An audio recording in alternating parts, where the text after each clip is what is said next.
Boyce Watkins, and welcome to drboycetv.com, the home for intelligent Black people. And today is Inauguration Day. Today, Joe Biden and Kamala Harris were sworn in as the the 46th president and vice president of the United States of America. It was I hear it's a beautiful ceremony. I can't lie and pretend like I watched the whole thing. I did see the purple outfits trending on the internet, and but I didn't see much else. And so today I wanted to give a Black perspective. I feel that Black people need to talk and be a part of every conversation that affects our community. And I feel like our conversations are better than and more important than any other conversation. So everybody who agrees that Black people in our community needs to come first on our priority list, put your hashtag B1 in the chat. Hashtag B1 means that we're Black first. It means that we put our community as our top priority. And it also means that B1 also means that we must be one to be successful. So hello, Lovely and D. Ruth and Lawrence and Leotis and everybody else. Shout out the city. Shout out the city that you're from.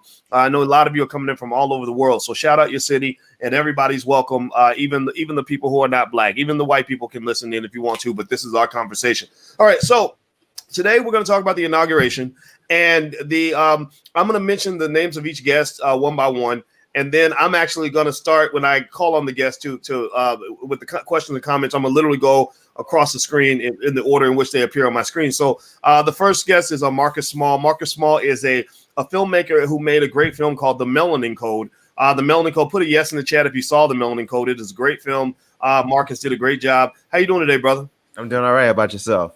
Doing great.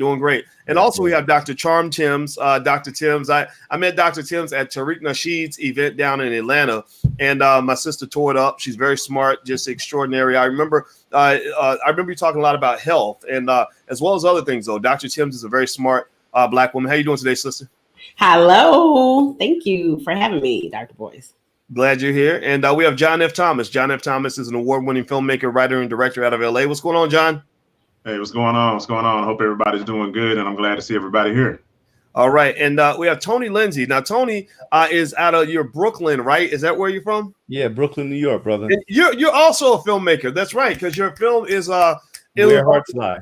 Yeah, Where Hearts Lie. Where Hearts Lie. I want to write that down. Yeah. So when y'all hear the name of Black movies and stuff like that, y'all should write it down too, because we got to support Black products and businesses and everything, and everybody in here has something going on. I want everybody to know about what everybody else is happening. So also we have Mrs. G, the world famous Mrs. G from Black Wealthy. How you doing today, Mrs. G? I'm fine. How are you? Good to see you. We have Tariq Abdul Malik. Tariq, the one and only Tariq Abdul Malik. I don't think I know another Black person like Tariq. That's why I love this brother, because he's so unique. How you doing today, man? Hey, I'm doing great, and it's Abdul Khalik. Tariq Abdul Khalik. What did I say? Malik, I think. Oh, maybe I didn't hear you right. Okay. Wow, I mispronounced your name and didn't even remember the mispronunciation. My bad, brother. Tariq Abdul Khalik, and also Zakia Sankara Jabbar. Correct? That's right. That is right. All right, Miss Good to be here, brother. Jabbar, and she is. I want to describe you as an activist, political analyst. Is that accurate, or how should I refine that definition? Absolutely. I'm a freedom fighter, activist, political analyst, all of that good stuff. Love Black folks. Okay, well let's start with. That's a good way to start the conversation. So everybody who loves Black people, type the word love in the chat. We're going to start the conversation with love, even when we disagree. We're always going to have love. So let me actually start with with Black love and activism and love for the people. So I'm gonna start with you, Miss Zakia. So the inauguration went down today. Biden got sworn in. Kamala Harris got sworn in as well. What does this mean for Black people? Well, I think that clearly we see that everybody's ready to go back to brunch. What I do believe for Black people, unfortunately, is that this is going to prove to be one of the most anti-Black administrations in history. And, I hate to sound pessimistic, but I think we need to keep our eyes on the ball. And I keep mentioning every time I come on here, we are in the middle of a great reset when it comes to the economy. No one batted an eye, boys, when Joe Biden over the weekend actually named a geneticist and promoted this person to a cabinet level position in his administration. You know, this, for people who don't understand, please go back and do your due diligence and research on the scientific idea of eugenics, right? We're entering into a phase where biotechnology, nanotechnology, and all of this technology is going to be merging literally down to the cellular level. And I'm trying not to talk over people's heads, but I do think that it's important for people to understand that there is going to be a merging of technology, finances, technology, biology, all of these different things are happening. And it's also known as the fourth industrial revolution. And Black people, by and large, honestly, boys, we're not talking about this. Even our smartest people, I've been looking at them, economists, people are not discussing this, and it is very serious. So I think that this, so I'm legitimizing my point that, and people can go back and watch this video in 4 to 5, 10 years from now and say that sister said that this would be the issue. Okay, so Tariq Abdul Malik, or Khalik, not Malik, Khalik, Tariq Abdul Khalik. Miss Zakia just said that this would be an anti-Black administration. Those were the words she used. Do you think that you think that's true, or what do you think about the Biden administration? Well, you know, I think a lot of identity politics will definitely be used because they'll be promoting, a lot of Black people to certain positions and holding them up as icons when these Black folks don't really do anything for you. And you can see the identity politics playing already at the inauguration, because I think a lot of people were wearing, I believe it was Chuck Taylor's, because Kamala Harris was wearing it. And, she was wearing some type of necklace. So everyone's got the same pearly necklace as her. So it's almost a celebrity of Kamala Harris. And what that does really is that's just designed to lull Black folks to sleep and put us in a peaceful corruption mentality. And what I mean by Black folks wanting a peaceful corruption is corruption that's not loud, that's not in your face. It's silent, it's hidden, you can't see it. So other groups are taken care of. Your economic situation remains the same or just gets lower, and nobody is going to be talking about it because we're just happy that Joe Biden is in power. And just another thing is and I don't know if we're going to get to this topic, but it just seems like Black people got a switch where they're turned on to be offended by something.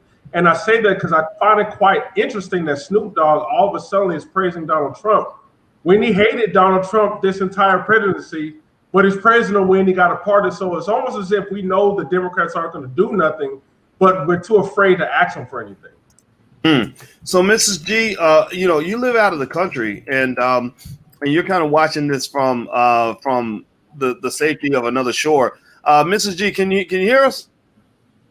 Oh, it looks like Mrs. G went out. Okay, COINTELPRO got her. All right, so I'm gonna move on to Tony.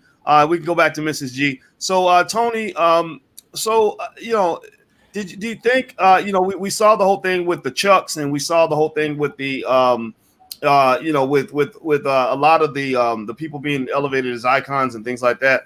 That symbolism, some people really need that. Do you think that we got kind of an overdose of symbolism, or do you think it was just appropriate for the occasion? Well, personally, I think that we got a heavy overdose of symbolism. And unfortunately, I think that in this society, we've been conditioned, especially as Black people, to view symbolism as some form of tangible progress. So the way I look at things, to be honest, like I try to be optimistic, and I'm being honest with you, I'm probably one of the most fierce critics that you'll ever see of Joe Biden and Democrats. And, I want to be honest because, we're speaking to, a diverse audience. And do I want Joe Biden to fail? No, I don't want Joe Biden to fail because right now he's the pilot, right? He's the pilot and we're the passengers on this plane. So if he fails, we all fail, right? If he wins, we all win. But then reality sets in. And I think about the rude awakening that Black people always get after these elections, and specifically from the Democratic Party. I'm an independent. I'm not Democrat. I'm not Republican. But we think with such a hyper partisan lens in this country that we're unable to see like the other side of things. It's like we've pretty much been conditioned to only see our point of view or whatever is fed to us, particularly by the mainstream media, and then we just run with that. But I think that Black people they're likely going to get a very rude awakening about the level of accomplishment and progress that has actually been achieved by Joe Biden's election. I think it's going to reveal this election, this presidency is going to reveal the true intentions or lack thereof of the Democratic Party in regards to the Black community. So I think we all understand that racism in this country is very real, right? We know that, but I think we collectively fail to grasp the level of craftiness that our political institutions that work in tandem with the mainstream media engage in. So I think we're really going to get a really big shock treatment coming up. I hope it doesn't happen this way. I hope so. I hope they deliver on some of the promises. But then when you even say that, what did they promise us? They promised immigrants a lot of stuff. You know, I walked through the executive orders that Joe Biden signed today, or was supposed to sign all of them today. I walked through the first 100 days. You know, I don't see anything that is geared towards the African American community, which handed Joe Biden the election. So I think we need to abandon this need for symbolism, which is rooted in low self-esteem that Black people we've been relegated into this state, and we have to start developing some real, and I hate to say it, like self-respect. Like stop trying to I don't want to say seek the acceptance and the approval of white people or white daddy, or we don't have to always rely upon them to offer us the solutions. We don't have to always navigate through their path. We need to find our own path. Okay. So Mrs. G, looks like you came back. I'm glad to see you back. So my brother just said that he feels that we are asleep. So are we asleep, and how do we wake up? She is muted. I think you're muted, Mrs. Oh, sorry. There you go. I think that we, as intelligent Black people, can begin the process of understanding that we don't understand the world. We cannot possibly understand the world if almost no Black people in America have left. I'm never going to stop saying that. One of the most important things that I can bring to our people is the actual real life view outside of America, since most Black people in America have never left in 402 years. It is important to understand that presidents are almost completely unreal. The concept of a president is almost completely fake. What we have presidents for is a face and a symbol for each nation. And although that is real, it's not really the president making decisions for the people. It is time for Black people to understand that this goes beyond the president. Like the first lady said so elegantly, we have to understand that there is a scientific war against us. Right. We're in a scientific war. We have scientific problems now. This is going way beyond your one president and your one nation. We have the global leaders making plans against us. And it is important to understand that as Black Americans, the plans have to affect us first. We have to be dealt with first before all other people. We are the world's consumers. We determine the prices of everything in the world. We determine how other people react to America. Most Black people, the small 13%, we have this much influence based on how we react. And if we're not ready, we're going to be more and more enslaved while we blame Biden. We can blame Biden, but this is a global problem. It really is. It has almost nothing to do with this little puppet that we call the president. So John F. Thomas, what do you think? I mean, did you watch the inauguration? Were you impressed with anything that you saw today? Was I impressed? No, I wasn't impressed with anything. The only thing that I it's funny. Out of all the stuff that they were talking about, oh, we have to crank down on the security. We have to make sure, basically just traumatizing and scaring people. Oh, these white supremacists are going to come and they're talking about doing this and they're talking about doing that. And the reality was that America's first priority is protecting the president. They're going to make sure that nothing happens to the president. So this was all fear mongering. They were trying to emotionally sway not only Black people, but everybody on over to their side. And it worked in a large portion. I've been seeing people, my neighbors, jumping for joy, like, oh, Inauguration Day. And I was just looking, okay, all right. But I was not impressed at all. It went off without a hitch. A lot of people, a lot of symbolism that we saw. Kamala Harris being the VP, the Black girl, I forgot her name, but she gave a beautiful poem. Black pastors coming up and preaching and all of this and giving the prayers. So I mean, it was very symbolic, and I feel like that's the thing that they just keep doing to just give us that symbolism. Hey, we're together. We love Black people. Look at all these Black people we got up here. But in turn, really giving us nothing of substance in return, just empty symbols. Huh. So, Marcus Small, I know in your film, The Melanin Code, you talked a little bit about codes of racism and how those in power that want to seek oppression, that they operate, with strategy and in order to control the minds of the masses. And then they ultimately don't just control your mind, they control your body and your money and everything else. What's happening in terms of codes? Like as you made the Melanin Code and you were thinking about all these, just everything from how symbolism is used to control people, how intimidation might be used, how structure and strategy is used to implement a racist policy. What do you see in terms of what's happening in the country over the last, say, 2 to 3 months? I would have to say that everyone is on code except for melanated people. I think we're the only ones that are not on code. And when I look at this, it was a glorified, let's be honest, it was a glorified pep rally. They had bands, it was a parade. And by the way, let's go on.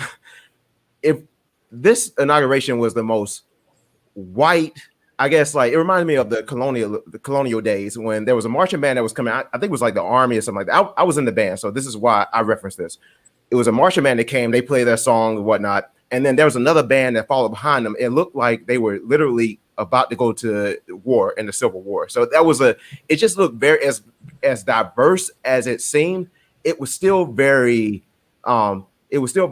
early American days, like our founders or whatnot. So it was just, I don't know. It's just saying, and to go back to what Dr. Boyce was talking about, the code, like I said, everyone was on code except for us. I think that we are the biggest, the race that, I think we're the race of sheep. This is what I think. And I think that everyone else are like shepherds, and we keep getting bamboozled and we keep falling for the hype. We keep falling for trends, styles. And listen, I'm the first one to say I'm in fraternity. I'm in Alpha Phi Alpha fraternity. Kamala Harris is quote unquote my sorority sister. So I get it. I get the intrigue. I know the pearls. I get all that good stuff. But when are we going to stop falling for the okie doke? That's what I have to say. And I think we should now is the time where we're either going to get on code or we're going to stay off code. And I think this is, I think somebody mentioned this. This is going to be the term where we realize, I was hoping that Trump's term was going to make Black people, melanated people realize that we weren't on code, but it didn't happen. I think this will be the term. Okay, so you think this will be the term. So Dr. Charm, do you think, I heard earlier, I think it was my brother Tony that was talking about, it's going to be a wake-up call for us. I feel like the alarm's been going off for about 50 years. Like it reminds me, when you get up, when you don't want to get out of bed and the alarm, your brain becomes immune to the alarm and you sleep through it like 30 times in a row. That's true. I'm a little skeptical. I don't know if, you can't wake up a dead person. And I wonder sometimes if we are psychologically just dead, just in a coma. What do you think it would take to wake us up, Dr. Charm? What are your thoughts on that? A very wise man and hero of mine once said, the white liberal is the worst enemy to America and the worst enemy to the Black man. And that man went by the name of Malcolm X. We have been fooled by this liberalism. This entire inauguration, which I did not watch, was a ceremony without substance, in the words of Dr. John Henry Clark, may he rest in peace. And, you know, Biden's inaugural address, he talked about white supremacy and addressed some of these racial things that have occurred, and so did President Obama. But as you look at the executive orders that were prioritized and started this afternoon, he's already gone back on his campaign promise. Sean King tweeted about it, that he went back on his campaign promise about addressing policing and mass incarceration on the first day. He's talked about rejoining the World Health Organization, the Paris Accord, the Keystone Pipeline, talking about immigration and starting an 8-year path to citizenship for 11 million undocumented immigrants. All of these things have been addressed in executive orders today. And the people who put him in office, had it not been for Detroit, had it not been for Philadelphia, had it not been for Atlanta, this man would not be in office. And this is the thank you that we get. And we are continuously being used. Yes, we need to be on code, but we really need to understand political savvy and sophistication, because at this point it doesn't exist. Yes, I will agree. Michelle Obama's hair was laid. She looked wonderful. And, you know, Kamala looked great. And what is that going to buy me with no reparations? What is that going to get me with mass incarceration, with in many cities, 2 Black women for every 1 man? I got friends here with master's and doctorate degrees, a good Southern women with no husband. And so these, you know, we're dealing with socially engineered issues. And yes, the ladies look great. I'm not going to say Michelle Obama weave was not laid to the gods, but what good is that going to do me when Michelle is sitting up there with her husband and Black women have no husband? Are fighting for our rights. Black men over here incarcerated. What good is going to be with some Chuck Taylors and pearls if we have no substance? He's already gone back on campaign promises on day one. So that's already setting the tone for what's going to happen for the next 4 years. We have to be dispassionate and be acerbic and have some political savvy. We have not learned from what occurred during the Trump years. We have not learned from the Obama years. The problem is, you know, to your point, sister, is that these people have not changed their playbook. You know, at this point, we have to take some responsibility for our own behavior. I am also an independent. I did not vote for Joe Biden. In no way in hell I was going to vote for Joe Biden, because clearly he was running on "I'm not Trump," literally. And let's be very clear. The Democrats paid for those votes. You want to know how I know? Is because there are plenty of so-called Black-led C3s and C4s that got paid to GOTV, get out the vote. You had rappers going down to Georgia doing free concerts. You had people doing feeding people, doing challenges and all of these different things. You had people providing rides. You had Silicon Valley social media companies who invested heavily into the Democrats, not just into the presidential campaign, but also into the Senate campaigns in Georgia. I agree, we are not politically savvy in terms of the masses, but I also think we need to point to the fact that there is clear exploitation happening within our community. If you have a community who is economically dispossessed, and somebody is coming with free food, somebody is coming with free this or free that, and you are in a position where you need it, of course you're going to register to vote and go vote, because they are actually giving you a ride to go vote. And you doing a wink, okay, I got you, I'm going to go vote for this person.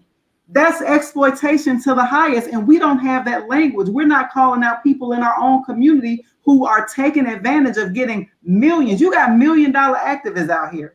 $1 million activists who came up off of the Trump administration. We need to have a full conversation about what's really happening in our community and the Black faces who are being paid to serve us up like sheep. Absolutely. Well, you know what I was thinking, Tony. I when I saw either Tony Tariq, really anybody, when I saw Lil Wayne get his pardon, I instantly connected Lil Wayne's pardon to that awkward endorsement he did of Trump back in the day, which almost seems like there's just this game being played behind the scenes that we're not privy to. Tony, what's your take on some of that in terms of people being paid to become what I call them Negro managers? Right. You have black leaders and you have Negro managers, and they're paid to manage us like the way you manage Burger King employees.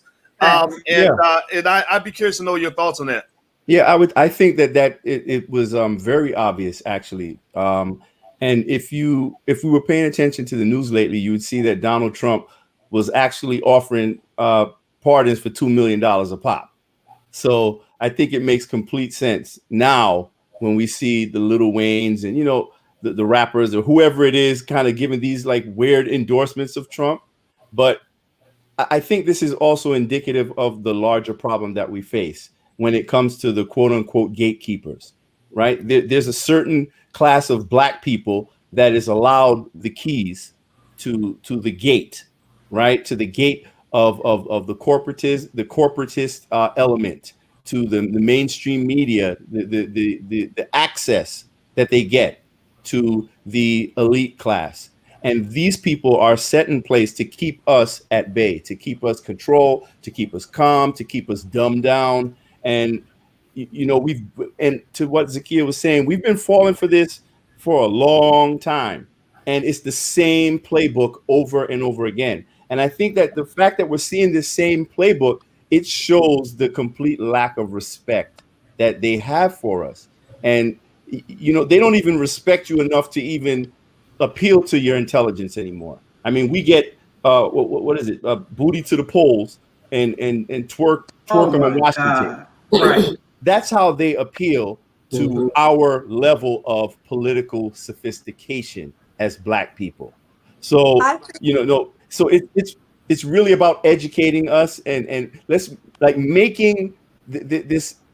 We need more civic education. You know what I'm saying? Yeah. But we can't depend on this education system in this country. That's why I'm about to take my son out and start educating him independently, because this is really getting terrifying what I'm seeing in this country. Well, how many of you, let me ask the panel, and by the way, everybody who's watching, please hit the thumbs up button. Take 1 second, hit the thumbs up button, because we're trying to build black media. And let me show you why we need our own media. As you hit the thumbs up, subscribe button, and all that stuff, let me show you guys why I think we really need some black media. And I would like to get the take from some of the ladies on this. This is that Black Lives Matter video that they put up where they were celebrating Dr. King with a twerk on Washington. That was literally what they said. They said, we're going to twerk on the Capitol.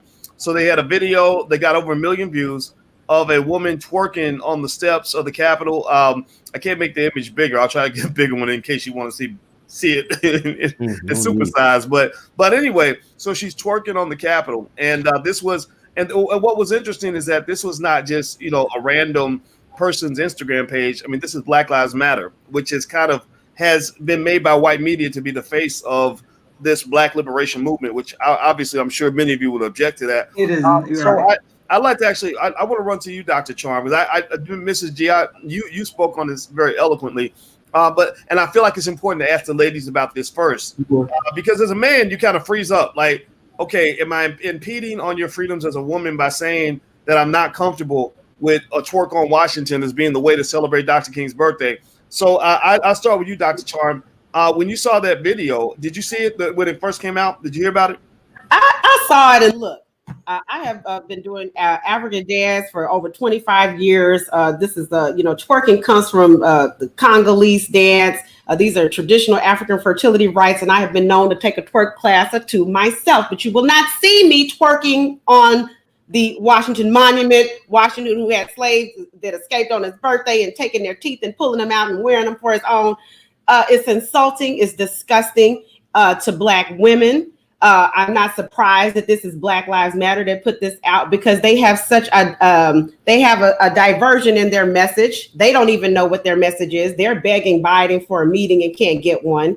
It's absolutely disgusting, and it's such a gimmick. I mean, we are more intelligent than that. Black women are the most fastest educated group in the country of holding college degrees. So why would you appeal to that? Our statistics should show you that we are not over here worrying about twerking. We're worrying about getting our education and providing for our families and supporting Black men and supporting Black children. So why would you appeal to that? This is mass media, mass propaganda.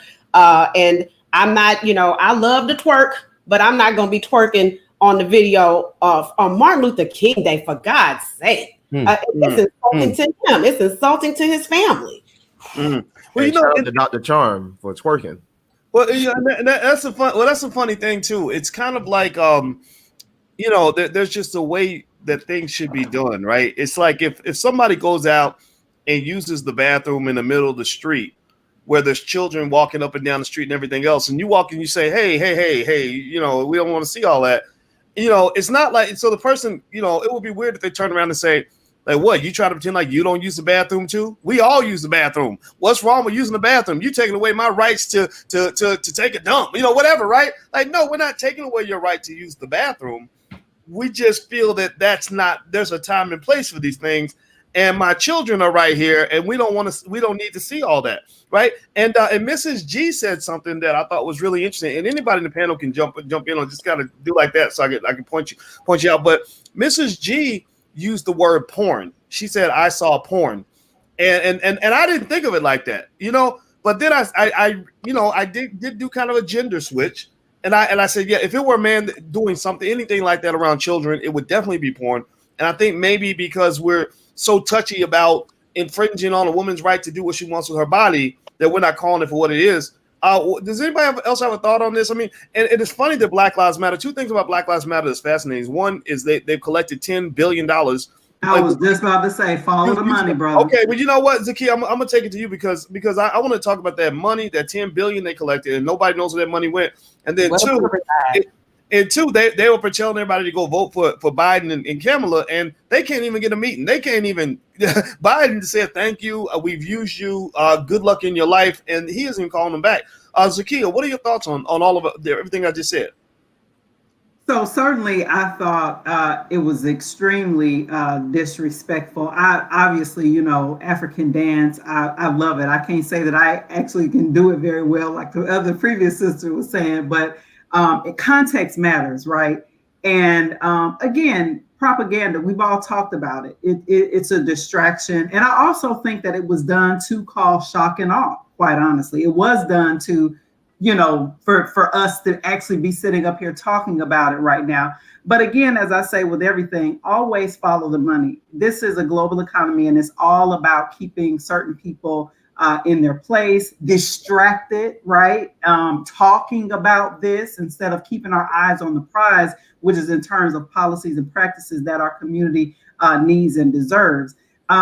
This thing with this twerking, I think is absolutely ridiculous. I think that it served a purpose that, to get us off our mark and to make sure that we're not asking for the things that we need to ask for from this particular administration. And is also a sign to, let's get back to party. Trump gone now, all we got to do is twerk it out and everything gonna be okay. The other thing that I would say too is connecting the dots here in terms of following the money. When I was talking about those $1 million activists, every single one of them endorsed Biden at the end of the day. Every single one of them, use their platforms to get out the vote for a known sexist, white supremacist, and everything else. Biden has a 47-year history of being anti-Black. And these are who these so-called people who are advocates for our community told us to support. I can't take them seriously at all. Zakiya, can you take us down the rabbit hole just a little bit? I actually want to do a double question with you on this. Can you name some names in terms of people that you observed who you felt were part of this whole, pay for activism thing? I think it's important to name, that we start really pointing these things out so that at least people kind of know what's going on. Does anybody kind of stand out to you in particular? We all know who they are. I mean, we're talking about Black Lives Matter. So certainly Alicia Garza, who I actually know people who are actual organizers in the Bay Area, particularly in Oakland, and none of them actually knew her. In fact, she actually lived in Marin. If you know anything about the Bay Area, Marin is actually a very rich area. I believe, her stepfather was a white Jewish man. She comes from means, went to a mixed high school, a very wealthy kind of like area high school. she actually has no connection to the community she claims to be representing. And this is from actual grassroots organizers in Oakland. People who are, I'm talking about not the Bay Area, I'm talking about actually in Oakland when it was sure enough black, right? And she is a multi-million-dollar activist, right? Like she is all over the place, completely endorsed by, you know, white leftists and white society. When you think about, you know, who they lift up as our leaders, you see her everywhere. And this is not about hating. This is not about, like, you asked me a specific question, you know, it's not about like trying to throw another sister under the bus. As I said at the very beginning, I love black people, but I need to be very clear that I love black people among us, the most of us who are dispossessed in this community, who are marginalized, right? I'm talking about folks who grew up like me, where both of my parents were impacted by the crack epidemic, right? I grew up rough, you know, from Cleveland, Ohio, and was raised in the rural South. So I have very lived experiences that are much different from hers. And so I have a different view of the world where a white liberal in that sense would not be able to use me in the same way. And just to add on to that, you know, I'm going to piggyback off of Ms. G about personal responsibility inside the black community, because one has to ask, how does actions like this keep happening inside the black community and there is no backlash? Because I'm going to be honest with you, I'm looking all across the internet, and there's very few black independents that's really talking about this issue, especially with the twerking. But what's interesting is that none of the mainstream black media is talking about this. It's almost as if it's being swept under the rug, as if it didn't happen. And this is embarrassing towards the black community when you see this type of behavior where you got the young sister twerking in front of the, you know, with the Martin Luther King talking, because it doesn't make us look like a people to take seriously. Is because we're always entertaining. And if black people don't call this behavior out collectively, this is going to keep happening because no one sees us as a community to be taken seriously. We only take things seriously whatever the media and white liberals say take seriously. So take, for example, let's say Black Lives Matter say, you know what? We are going to work with the Republicans on a certain legislation because the Democrats will ignore us. You would see every African-American upset with that. All the celebrities upset with that. You may even see Google and all these Facebook and social media companies censoring them because it doesn't toe the line. And that's the problem with our community. It's like our priorities is wrong. I want to add on to that. So the thing is, a lot of people that I even talk to, especially like really liberal black people, they want to be able to do whatever the hell they want and then turn around because they want to act like, oh no, I don't care about how they look at me, how they view me. I'm a human. I should be able to do whatever I want. True. In a perfect world, that's true. We don't live in a perfect world. So we need to adjust to the world that we are living in and how the world has been operating and how it continues to operate and has been operating forever. And also another thing is you want them to allow you to do whatever the hell you want, not really thinking about how other groups of people, how these people are perceiving you. And then you ask these same people, respect me when they try to shoot you dead in the street or when they beat you up or they come in your home and handcuff you when you're naked. Oh, no, respect me, respect. They don't respect you. That's why you're being shown having this image of you twerking and on the Capitol Hill. That's disrespectful, one, on Dr. Martin Luther King Day. And then you're saying, well, I should just be allowed to do that. No, we have to have what T said and what Ms. G said. We have to have some personal responsibility, some personal accountability. And just because I call you out on that, that doesn't mean I'm attacking you per se. We need to be on code. Like this is not allowed in any other community. No other community is doing anything like this, but yet we're asking for respect. It just makes us look ridiculous. It makes us look childish. And it makes us look really immature. And we need to really start growing up, start being more politically savvy, start holding ourselves more accountable. Because if we want power, real power to change things, we have to start holding ourselves with a much better respect to demand respect. Because I don't have to necessarily like this person in order to respect them. Same thing America, how they deal with Russia, how they deal with North Korea. They don't like them, but they respect them. The same with these white people who came to the Capitol. They don't like them, but they respect them we're the only ones, but we say if black people did that, oh, we'd be beat upside the head and all this other stuff because they don't respect us. And the things that we do and how we present ourselves, that's why we're not being respected. We have to change all of that.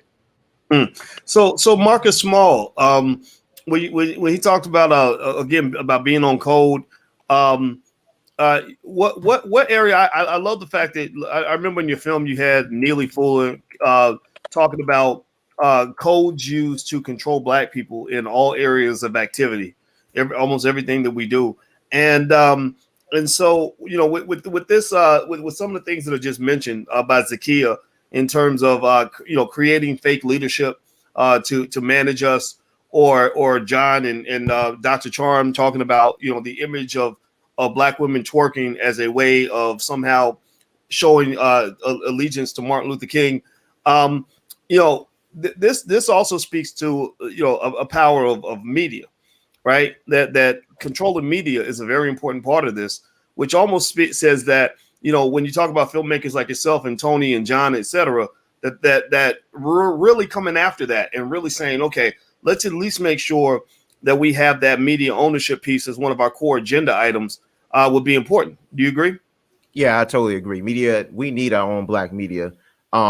Therefore, because we know that the mainstream media will spin everything. For instance, and this is what I'll say about the code system. So the liberals, everybody, and I would say liberals, except for melanated people, are all on code. I was in a clubhouse room today, and it was a celebration room for the liberals. It was like Inauguration Day, and they had people in there that worked for Kamala and Biden, the whole campaign. And they were going over the list of things that they wanted Biden, this campaign, to do. The main thing was eradicating the death penalty. The second thing was raising minimum wage. There was a brother that came up there to the floor, and he was like, listen, this is what I want. I think that black people need reparations. And you're talking about crickets. I mean, it was totally crickets. So was it the lift every voice plan, or was it the lift everyone else's voice plan? That's what I want to know. So Mrs. G, you're about to. Oh, sorry, Dr. Char. I heard Mrs. G and Dr. Char. I couldn't tell. Dr. Charm did this. Can we go to Mrs. G first? I haven't heard from her for a while. And then you, Dr. Charm. Go ahead, Mrs. G. Yeah, I'm starting to come to the point of believing that we need to stop telling our people that they're going to receive reparations. I do not think that people need this kind of distraction because we are stuck in this perpetual begging. I'm going to repeat again that the president is a distraction. The president is a figure. The purpose of a president, like someone here said tonight, is to keep people calm, to pardon a few people, to make sure that the public doesn't get out of control and that they believe that the president has powers that the president really doesn't have.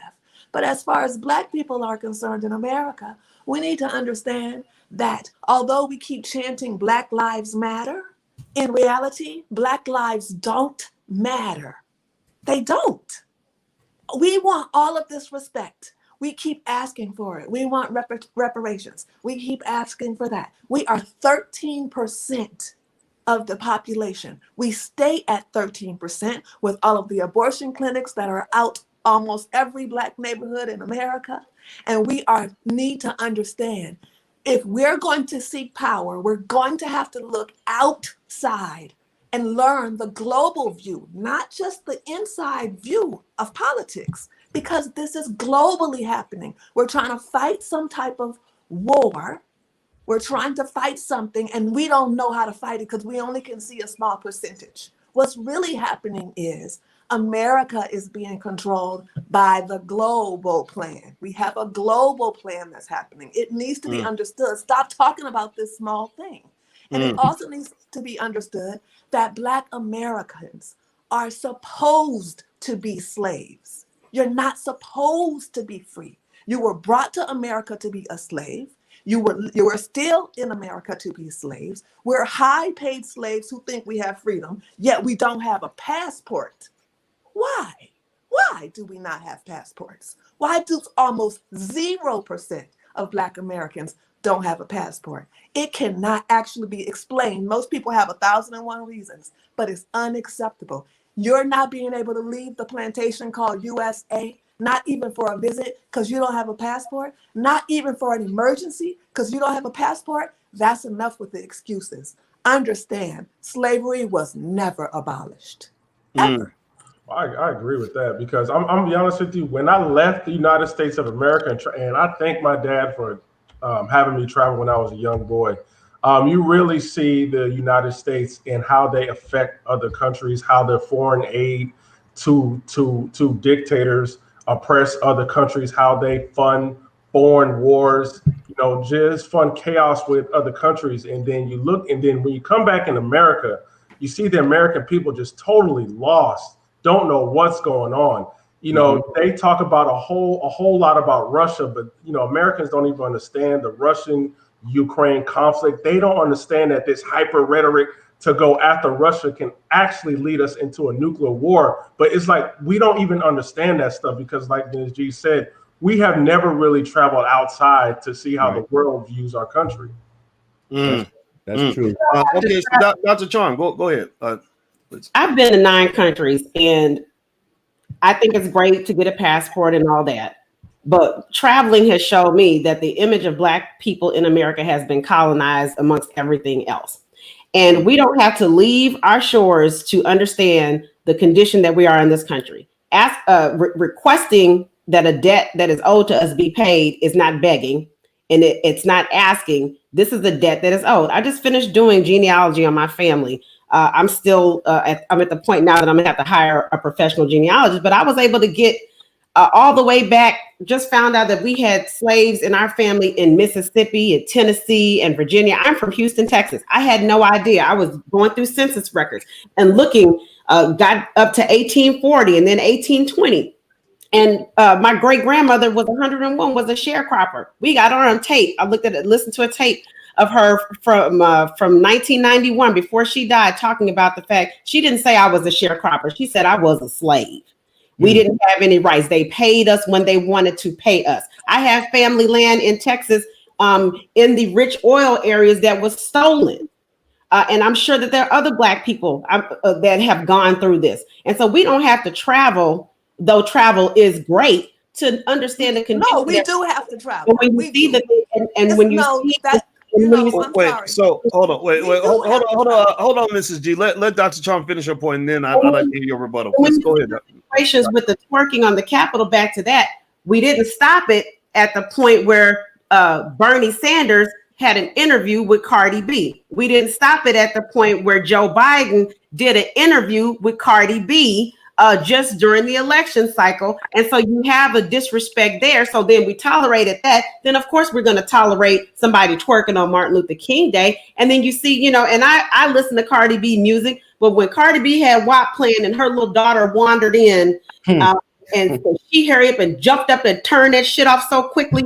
So I just say that to say that, and even Oprah, I think what Oprah said, she went to South Africa and one of the guys called her in, what up, my nigga? And she's like, and he's like, I see this on TV. And this is going back to Donald Bogle and the images that are colonized, that are coming out of Hollywood, that are coming out of America, of Black people, that is broadcast globally across the world. And when we travel, they think we all behave that way. That's true. Okay, Mrs. G, you stop it where it started. We have to nip it in the bud where it starts, because that isn't the perspective of Black people. That isn't how we behave. I wasn't raised like that. Nobody I know was. Okay, Mrs. G had something she wanted to say in response. It looks like she's frozen. Mrs. G, can you hear us? No, I'm not. I'm shocked. I'm not frozen. When I say travel, I am being very specific. I'm talking about leaving the American continent. I'm not talking about going to the Caribbean. I'm not talking about going to Mexico. I'm not talking about going to Canada. And the reason why this is so specific is because Black people are literally afraid of crossing back over the ocean. Really afraid of going back over the ocean. It's not just a phobia. It goes deeper into karma. There is something really fearful about us leaving that continent. Not just America. And you literally do need, you don't say, I don't need to travel. I don't need to go off the shores. I don't need to live abroad. if you've never done it before. Well, I don't think. Well, Mrs. G, I don't think Dr. Charm was saying she doesn't want to travel. I think she was saying that a lot of these things you can also see even if you didn't travel. But I think she agrees with your point that traveling does matter, right? She said that we don't need to leave our shores. And I said that you don't have to leave your shores to understand the condition of Black people in this country. I speak I don't think she's speaking anti-travel though. I speak 5 languages fluently, and I have traveled to 9 countries. I just came from out of the country 2 weeks ago. Okay. I've been to Africa, and so I'm not saying that we don't need to travel. I think travel is wonderful, but to say that we have to travel to understand the wretched condition that we are in this country is absolutely ludicrous, in my opinion. Okay, let me finish, please. Can I finish? I have traveled to over 80 countries. I have lived outside of America for 22 years. While I also lived in America, staying in touch with America while living outside of America for 22 years. There's a reason why they have something government funded by nations all over Earth called the exchange student. That is not for fun. That's not to go to somebody else's school and kick it for a year. You have an exchange student to increase the intelligence of the people in your society. The actual intelligence, your wisdom, and everything. I also speak 5 languages very fluently, and they're not Latin languages only. I speak Asian languages also. I speak a little bit of Arabic. I happen to have a very good grasp on what it's like to live outside of the United States. And living is much different than a 10-day trip. In reality. And I agree with that, right? So I think that what you're saying, you're both saying, it sounds to me that the more experience you have, the broader your perspective, the more you have insights on what's happening in America, which I think you will both agree on that. I almost feel like it's not a contest, right? So we can move on that. That's not what I'm saying. That's not what I'm saying. And I really think it's important to make this clear because people argue with me constantly who've never left or lived outside of America that it's not needed. It's not just about experiences. It's about being able to compare. It's about being able to see the huge contrast. It's about having enough time pass to know that after years, the police never came after me. Years.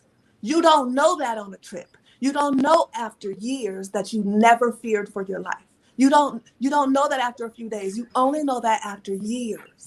There are some things you're never going to be able to know unless you have spent years, decades even. You can't just say, I went, I saw, I got the t-shirt.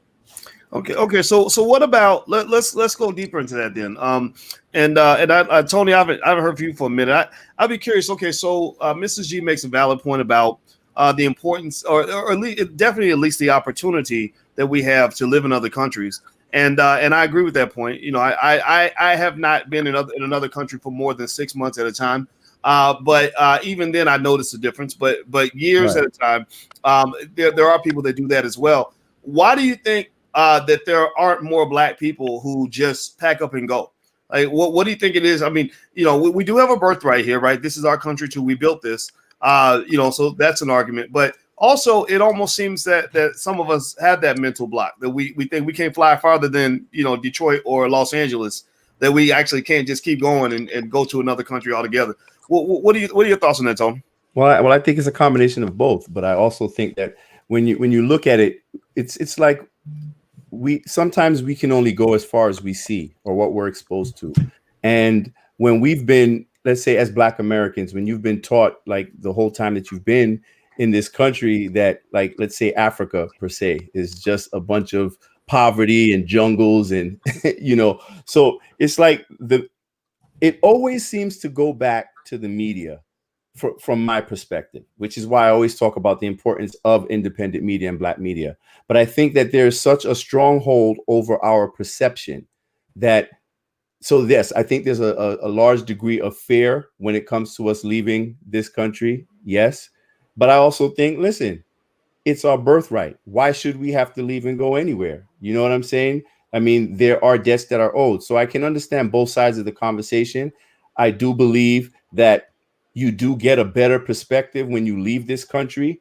as far as understanding you know what you're actually experiencing living in this country. I don't think you're required to live outside of the country in order to get that, you know, be able to truly identify what you're going through in this country. I don't believe that. But I will say, though, you know, I've traveled to maybe 5 countries, and, you know, my daughter lives abroad. She's in France right now. But I can tell you that, you know, my family that lives in Europe, when they look at everything going on in the United States, it's unfathomable to them.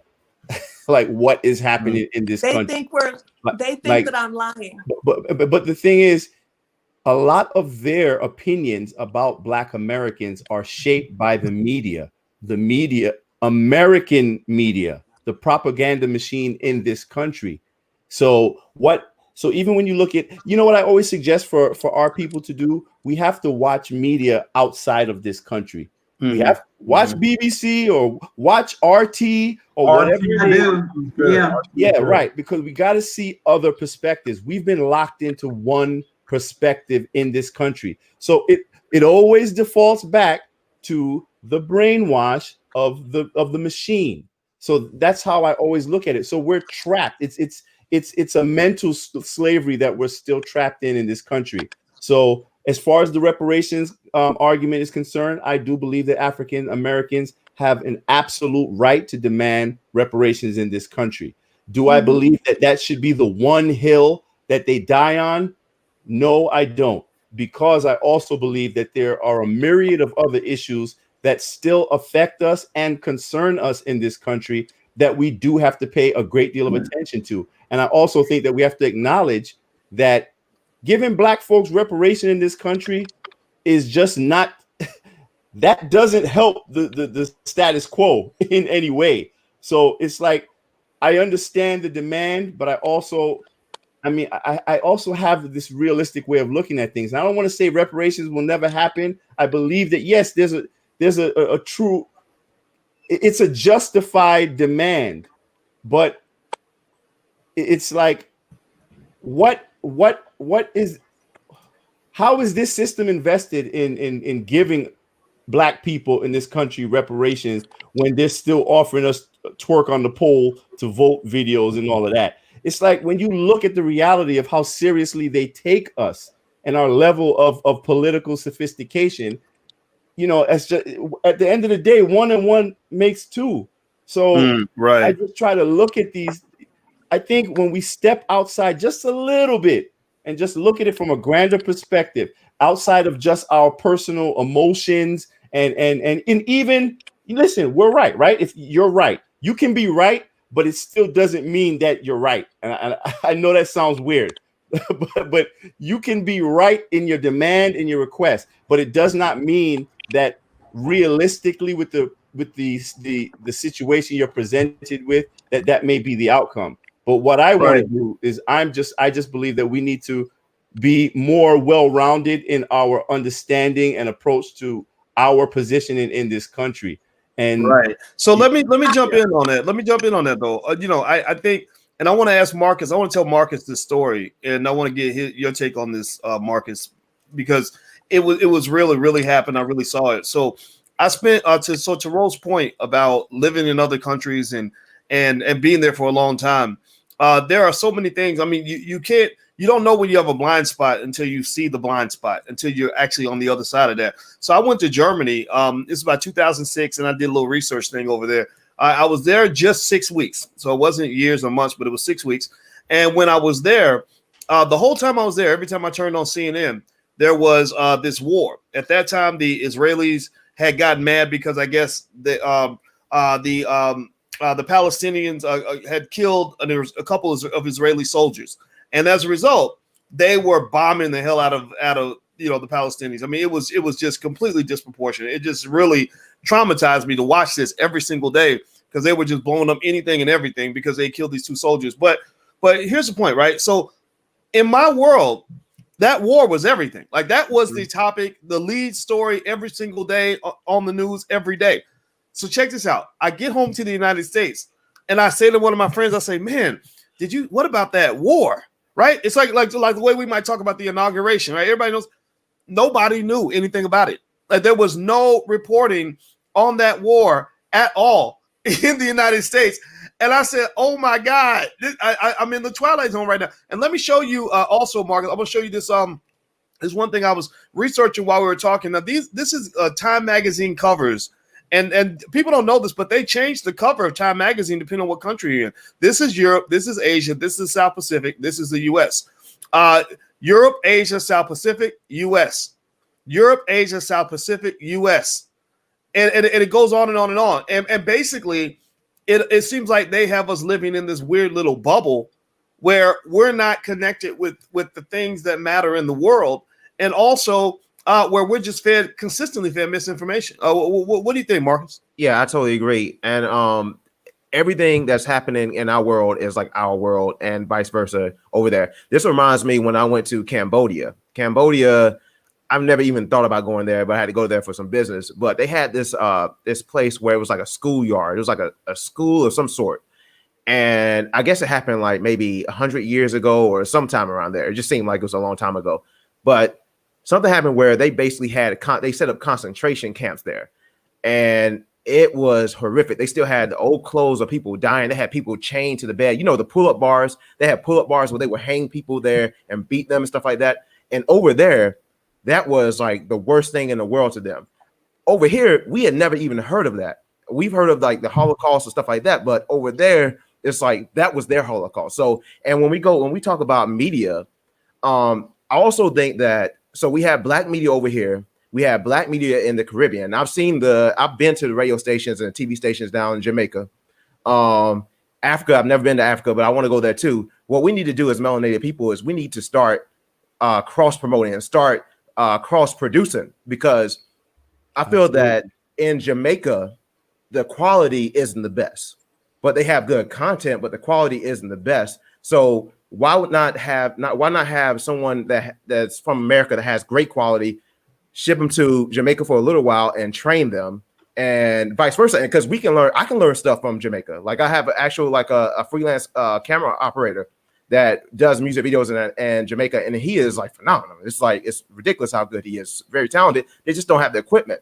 So this is why I think that we need to have a global web of media, not just video, not just newspaper, print, stuff like that. But I'm talking about everything that encompasses media, because I feel that as melanated people, we can all learn from each other, and I feel like that's the only way we can get deeply rooted within our own culture as well across the globe. Because if you go to Africa and they think that everybody is like Madea, talking like Madea and Cardi B, then that's null and void. That's not good for us as a race. But they need to know that there's a Boyce Watkins, a Neely Fuller, or some sort like that. So that's how I feel. I feel like media, especially melanated black media, should all come together, and we should have conferences. I believe that. I believe that we filmmakers such as ourselves, that those that are on this panel, we should go to these other countries, Canada also.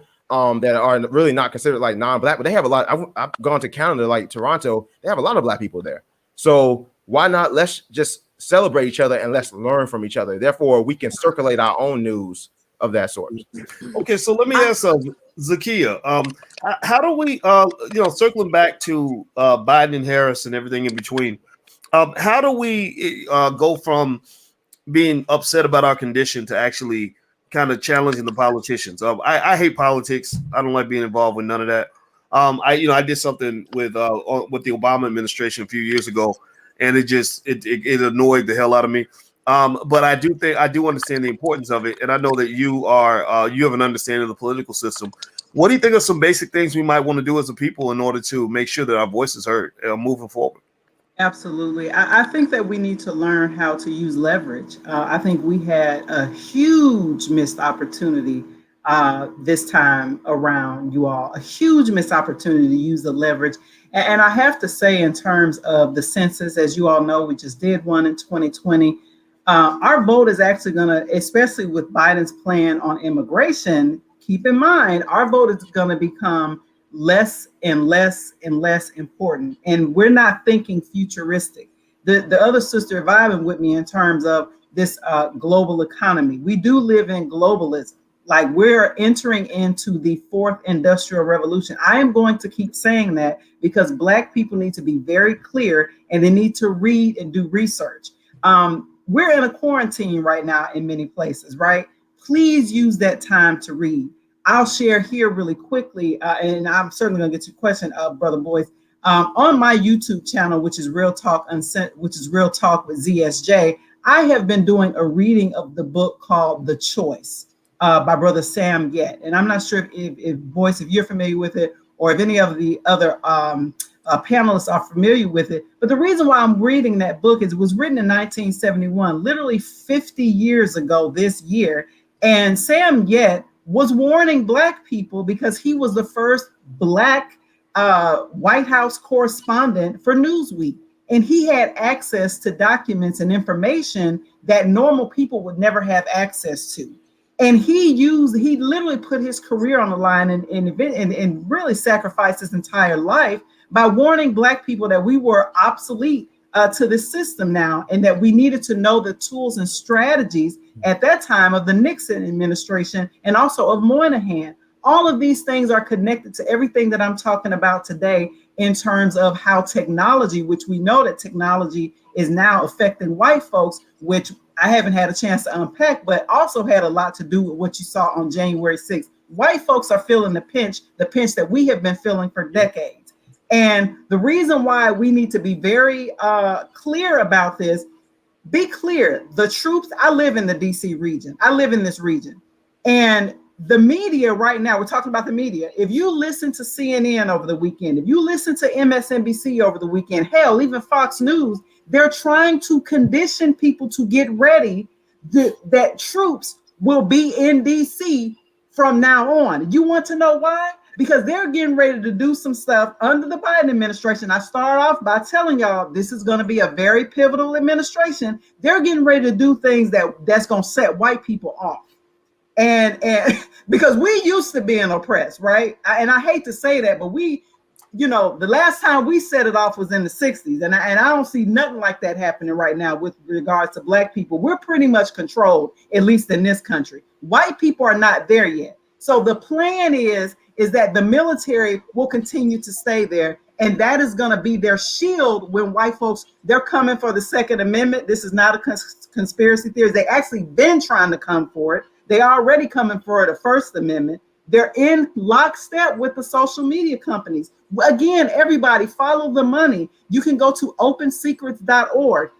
Silicon Valley, Facebook, they poured tens of millions of dollars into the Democrats. And Black people, when you vote for Democrats at this point in history, you are voting for your own oppression.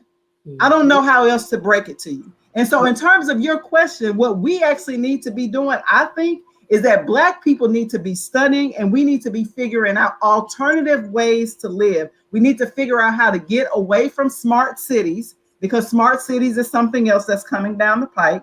We need to be figuring out how to grow our own food. We need to be figuring out how to be self-sufficient. And I mean right now, it's an emergency. Well, Tariq Abdul-Khalik, with this election, do you feel that I just want to ask a random question. I mean, do you think this election was legitimate? Like, do you think that there was anything to be said about, there are a lot of people saying the election was stolen and things like that. Tariq, do you feel that there were some issues there that kind of got swept under the rug? What do you think? Yeah, but the thing is, it's kind of hard to talk about that, especially on these platforms, is because, they can just take this whole platform down and say that we are inciting violence. So I tread lightly, but, when you see 100,000 votes come in as ballots and it goes directly to one candidate and not the other, and I think they had that situation in Michigan and Wisconsin, that is an anomaly that should be looked at. But I want to also get back to the solutions part about Black people, because the question is why Black people keep falling for the okie doke over and over again. I strongly believe it's because we are in fear. And, my thing is, I always observe that, you can tell who is running things, just look at those who you cannot criticize. And when I look at the Black community, I always ask myself, why is it okay that we can talk about white supremacy and nothing happens? There is another group of white people who I won't name, but if you search their name and they control the media, they scrubbed that group's name off of YouTube. It's insane. You used to be able to find them. You can't find it no more, but you can put white supremacy, white people control this and that, and you see white people everywhere, attacking white people. And my question is, what is this designed to do to keep talking about white people? Is it elevating our conscience?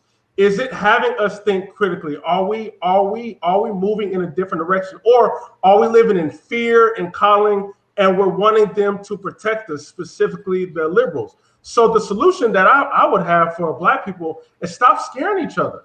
That's why every 4 years, this is why we can't get Black people to be independent and stand firm.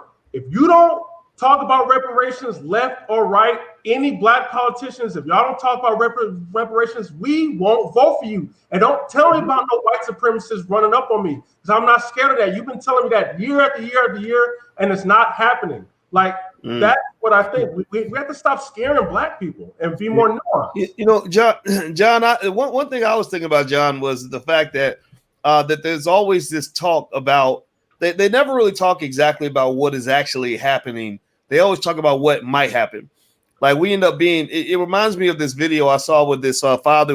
Y'all might have seen it. Give me a yes or no in the chat if you saw this video, where a father was showing his son how to fight, and his father would do like that, and the son would duck.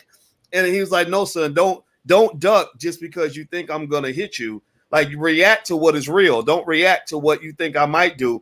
And eventually his son starts learning how to not, shrivel up into a ball every time his father put his hands up.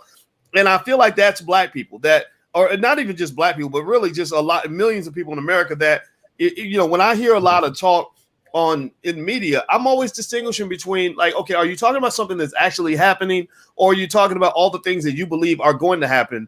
And because I can't talk about something that might happen as if it's actually happening.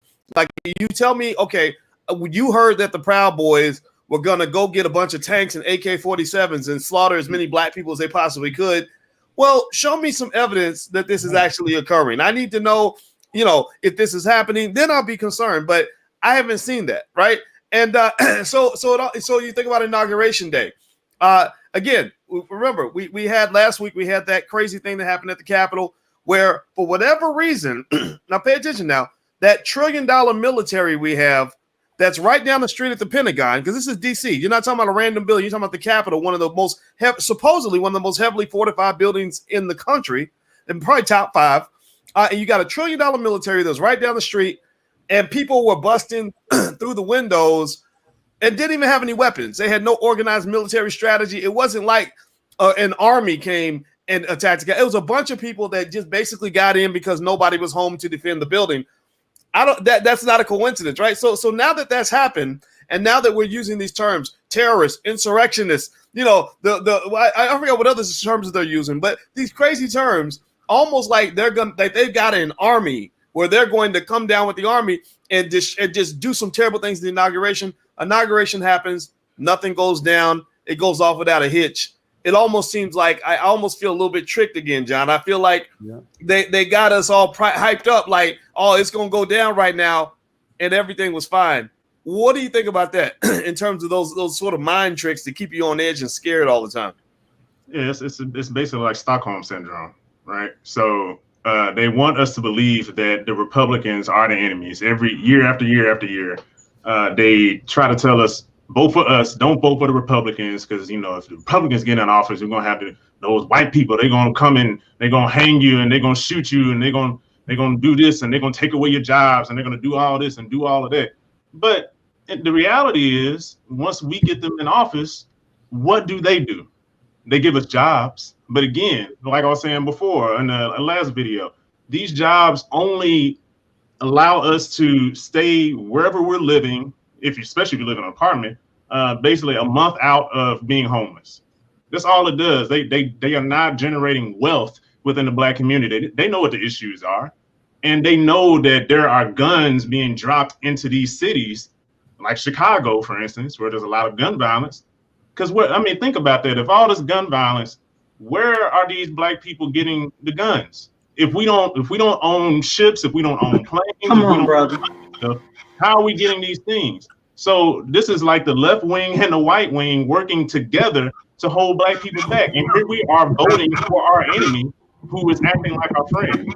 And this is the same thing that happens over and over and over and over again. And we need to stop doing that. That's why I'm saying we need to wake up, start becoming more politically savvy, politically conscious of how they are playing with us, playing with our emotions to vote for them when they don't even care about us. All these years we've had Bill Clinton in office. All these years we had Obama in office.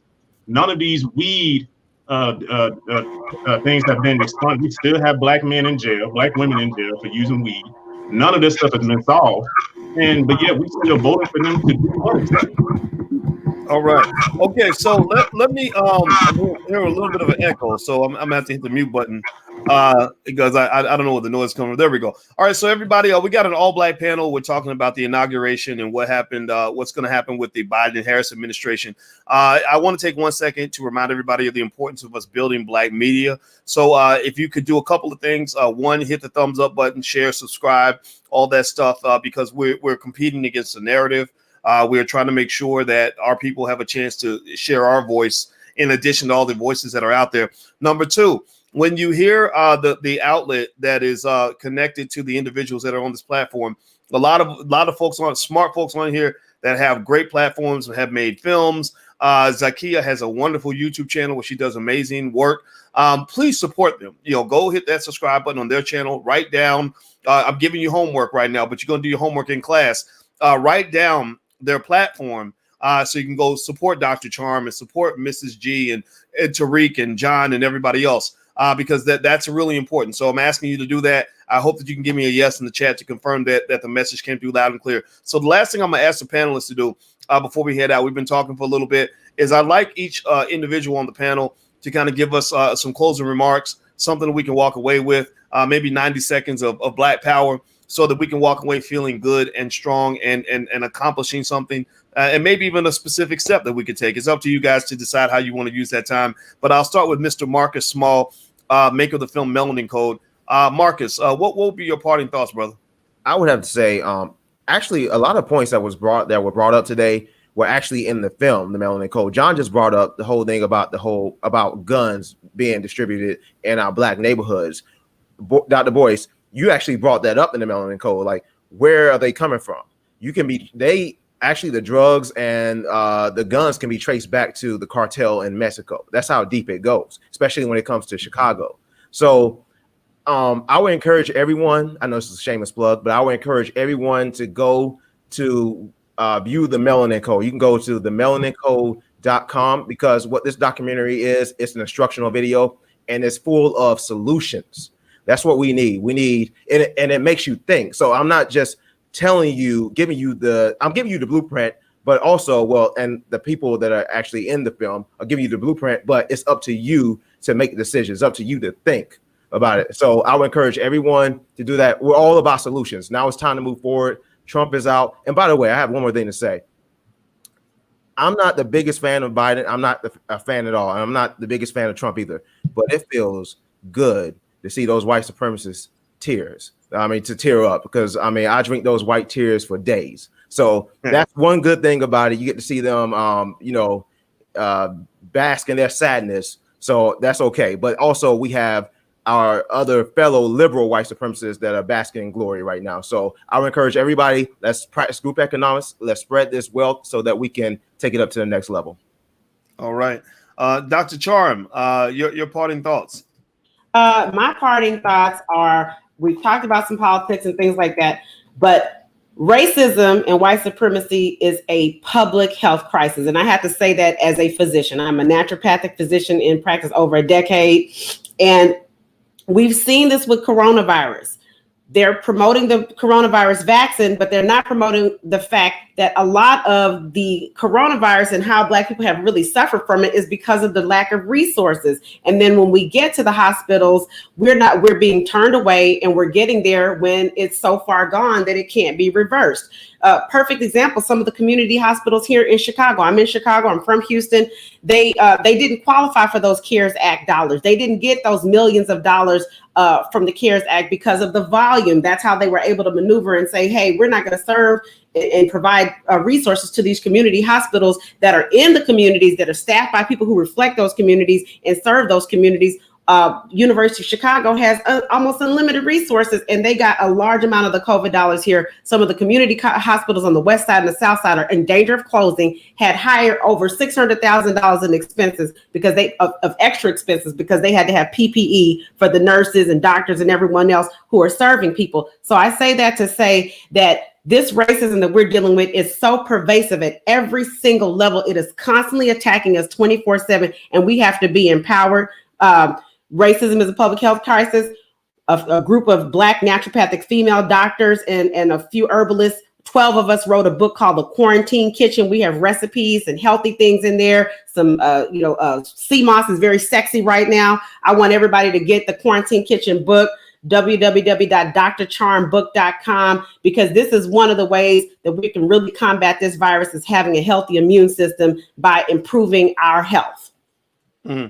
Sea moss. Okay, so I'm doing good, Dr. Charm. I got sea moss in my bag right here.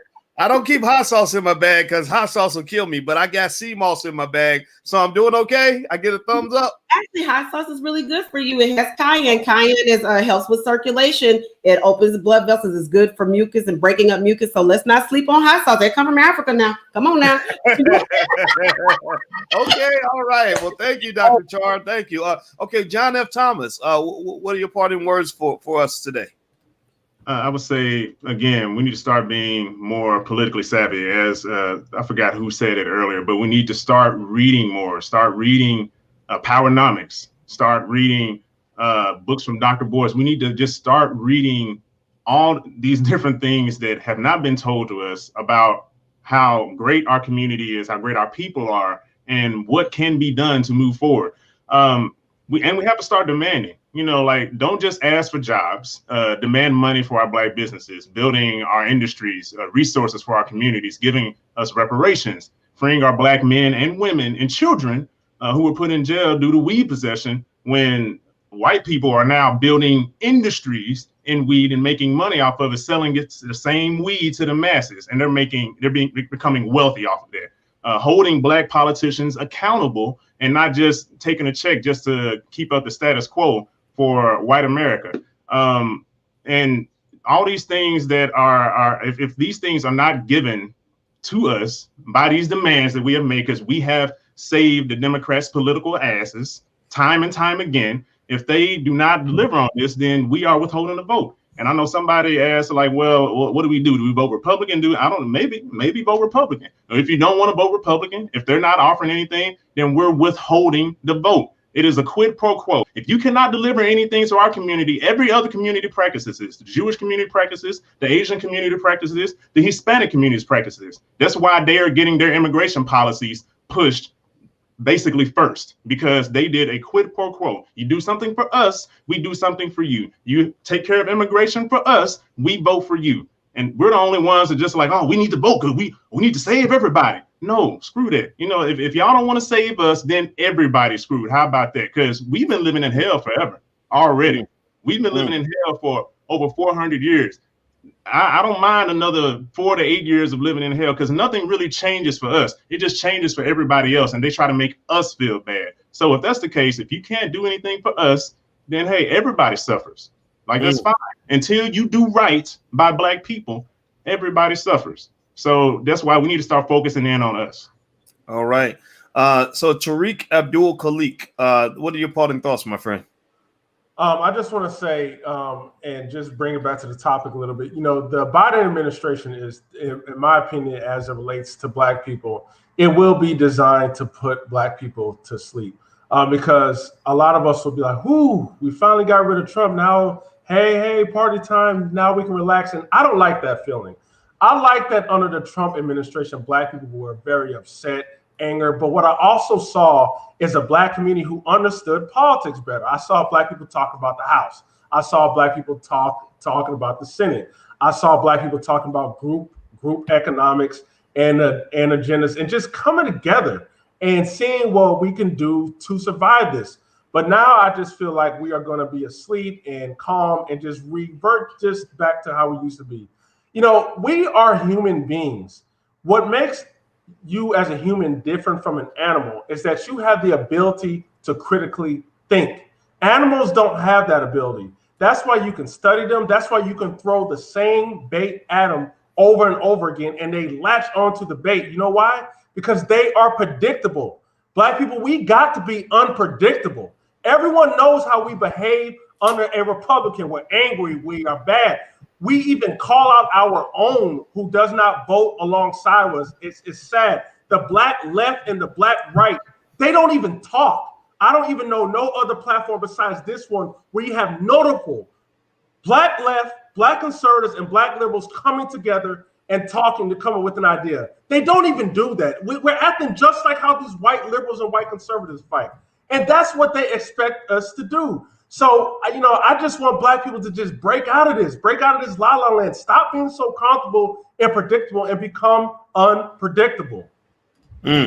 All right. Excellent words. So, Mrs. G, I passed the microphone to you. What are your final thoughts, ma'am? Well, okay, so my voice is a little strained, so I'm going to go back to my normal home voice.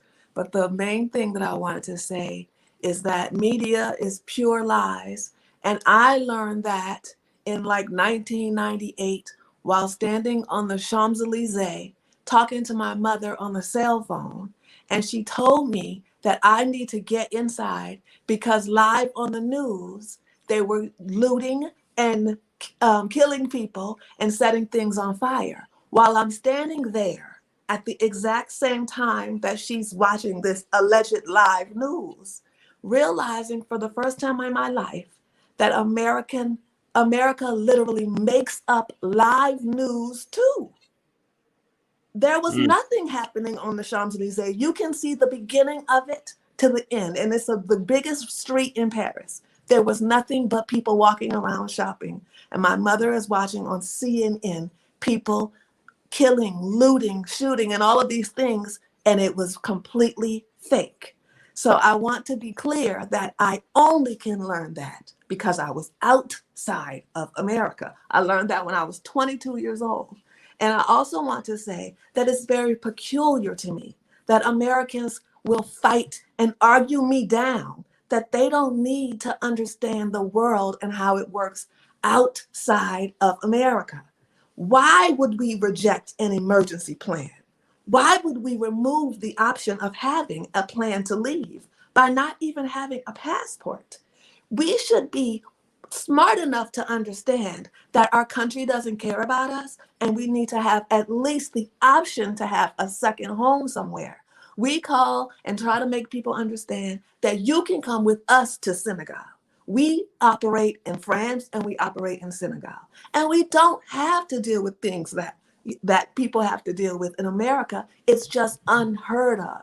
I also want to say that it is important to understand that African people who live in the continent of Africa cannot leave. They cannot leave. It takes moving a mountain for them to be able to use their passport to go anywhere, even to the next country in Africa sometimes. They don't allow them to move around at all. And here we are as Americans with the most powerful passport, almost the most powerful passport on planet Earth. And we refuse to use what was supposed to be for the white Americans. We're never supposed to use our passport, but we fall for it and we don't get it. And we fight and fight and fight and try to make up 100 arguments about why we don't need a passport. Yet, if you needed to, you could go nowhere. Mexico will close the borders, my friends. They won't allow us in. They won't allow us in on many occasions. And then this is a secret that a lot of people don't know. There are many situations where Mexicans do not allow Americans in from the borders. And so why do we think as Black people, they're going to care about us suddenly and let us go into their country? The other thing I want to say is, if you do make it out as one of the very tiny percentages of Black people who do leave the American continent and get to Africa, please don't bring your white Eurocentric mentality like almost every Black American does in Africa and start to oppress the Africans when you get there. So I want to say that first. I want to say that also to make that clear to people. And then finally, I want to say about reparations. Of course, we deserve reparations. Of course we do. We built America. But at this point, we have been trained so thoroughly to spend money that if we did receive reparations, I promise you, it will go right back into the hands of America in about 30 days or less. Wow. All right. So to let everybody, can you let Mrs. G and the panel know that you're hearing them? So let's type the word passport in the chat. I want to see the word passport in the chat. If you don't have a passport, you should have one. My brother had a baby 3 days ago. That baby will have a passport very soon. So that passport point is very important. And remember, you don't have to be here. So just keep that in mind. Type the word passport in the chat to let us know that you're hearing us, because it's very important that we think outside the box. So, Mr. Tony Lindsay, your final words, my friend. I think Tony is muted. Let me unmute you. Let me hit the button. There you go, brother. You're Sorry unmuted. Sorry about that. Well, first of all, just thank you again for having me here on the panel. And just real quick, I want to say that, I really watched the inauguration today, with a keen eye. And I would think that Joe Biden's speech was a very, very good one if he actually meant it. And I think that the fact that I know that he didn't mean it is what makes it all the more frustrating and insulting. And I think probably the most annoying part of watching the inauguration, while, we try to remain hopeful, but the most annoying part to me was watching the media try to manipulate our perception of what was really happening, and also playing on our fears, like from the body armor that they had. They kept talking about the body armor that certain Congress people were wearing, yet Joe Biden wasn't wearing body armor, or Kamala Harris. So I think that fear is the quickest road to consent. And as long as you have people afraid, you can pretty much get them to act against their own interests and do whatever you want them to do. Beginning with begging your own government to take away certain freedoms from you. And there's one thing that we should all know about our government is that once you give up your freedom, they're not very good at giving it back. So I think the Democratic Party has been engaging in a decades-long campaign of lowering the bar of Black people's political intelligence. And I think we really need to reclaim our righteous minds. So thank you once again. All right. Excellent point. Okay. Reclaim our righteous minds. So everybody type the word reclaim in the chat. We're going to reclaim our minds or type no fear. That's what I got from what Tony said. You can't operate in fear. If you operate in fear, then you're definitely going to lose. So we're not losers. We are winners. So everybody type no fear or reclaim in the chat. So Miss Zakia, what are your final thoughts? And I'd love to hear something about your YouTube channel as well, because I want everybody to go follow Miss Zakia, and I'm gonna share your link in the chat. Go ahead, sister. Yeah, thank you, brother, and shout out to everybody else on the panel. I agree with a lot that has already been said.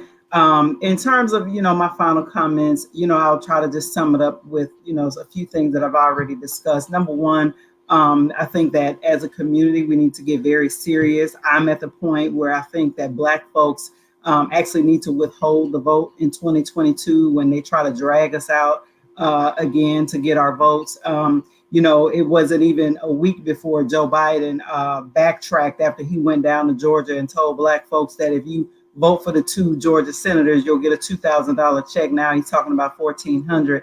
And certainly none of the executive orders specifically targeted us.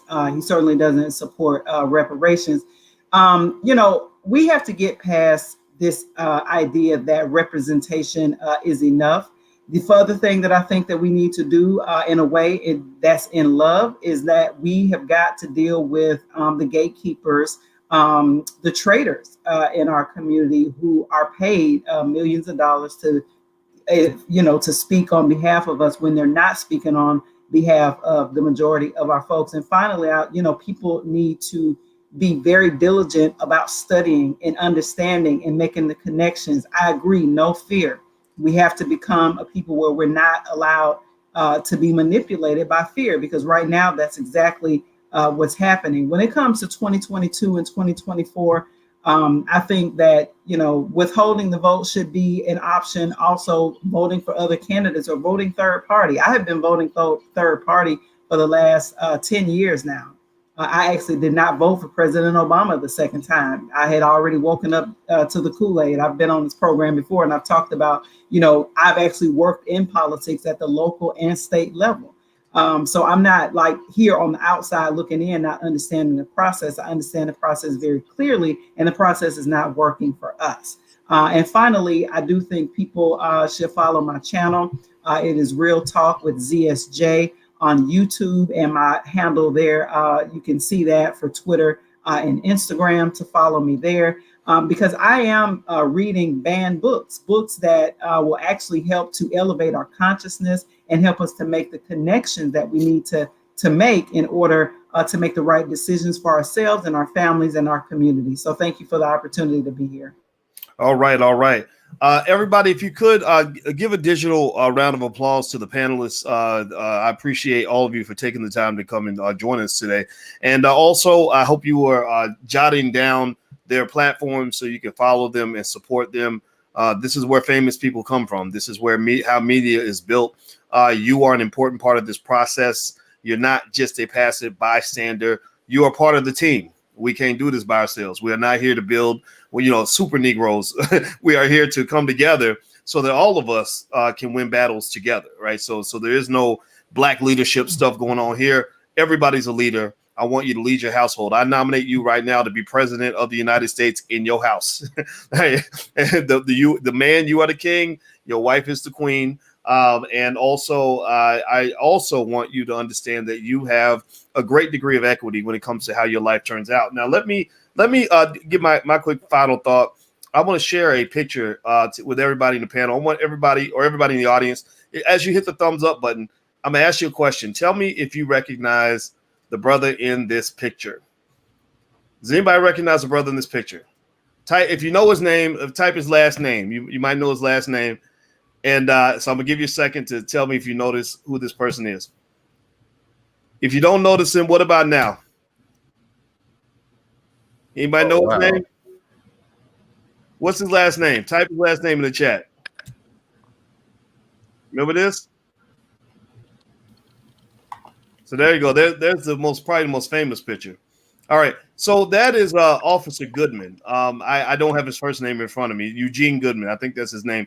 And Officer Goodman was a very brave individual who somehow ended up defending the entire Capitol all by himself. Even though we got $1 trillion military that's right down the street of the Pentagon that has something else to do apparently at that moment. Maybe they were all at lunch.